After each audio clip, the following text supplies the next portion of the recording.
Здравствуйте, дорогие садоводы! Раздел 1. Лунный календарь на август. Посмотрим на лунные фазы. С 1 по 11 число Луна убывает, 12 у нас новолуние. Затем с 13 по 27 растущая Луна, 28 полнолуние. И конец месяца с 29 по 31 снова убывающая Луна. Тут есть золотое правило. Убывающая фаза — это идеальное время, чтобы убирать урожай на хранение. А вот растущая — самое то для новых посевов и ухода.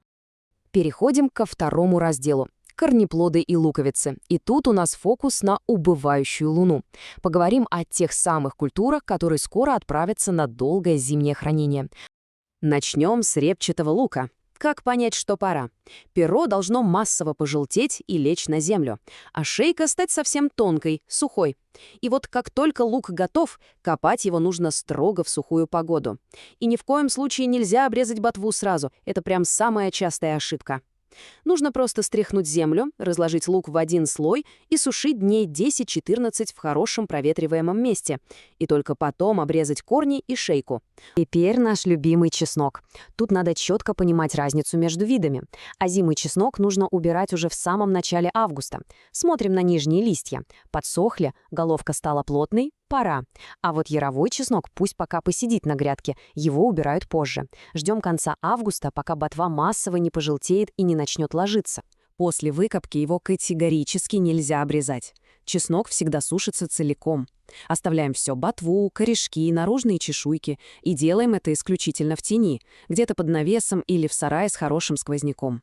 Растение должно правильно дозреть, отдав все питательные соки прямо в головку. Это главный залог долгого хранения. В августе морковь мы чаще просто подкапываем на еду. Делать это надо очень-очень аккуратно, кожица-то еще тонкая, нежная, легко повредить. Раннюю свеклу тоже берем по необходимости. И тут важный момент.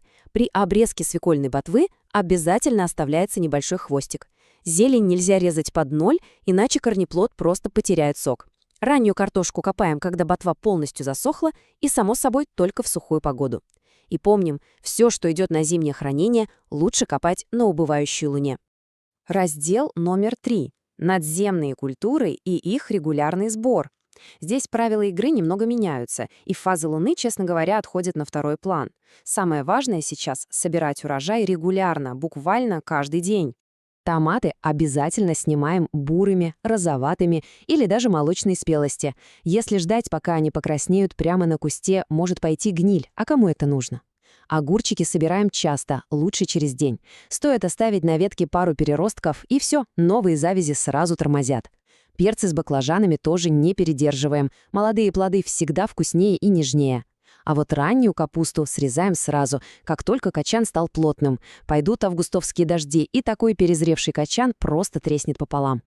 Отдельно хочу сказать про сельдерей. Тут есть своя хитрость. Корневой сельдерей мы в августе не трогаем, массово не убираем. Ему нужен только хороший полив и уход. Сейчас он как раз активно наращивает массу. А вот черешковый уже красавец, полностью готов. Можно смело выборочно срезать сочные стебли прямо к столу. И, кстати, для сбора черешкового сельдерея идеально подходит растущая Луна с 13 по 27 августа.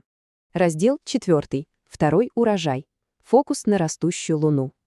Грядки после ранних овощей уже опустели, и сейчас самое время получить максимум пользы от этой свободной земли. В августе просто шикарно растут быстрые культуры. Редисочка, хрустящий салат, шпинат, укроп, руккола. Земля сейчас отлично прогрета, всходы появляются очень быстро. Идеальное окно для этого — растущая Луна с 13 по 27 августа.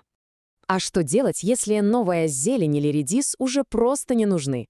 Главное, нельзя оставлять землю голой. Лучше посеять сидираты, фацелию, белую горчицу или обычный овес. Это прекрасно защитит почву от пересыхания на августовском солнце.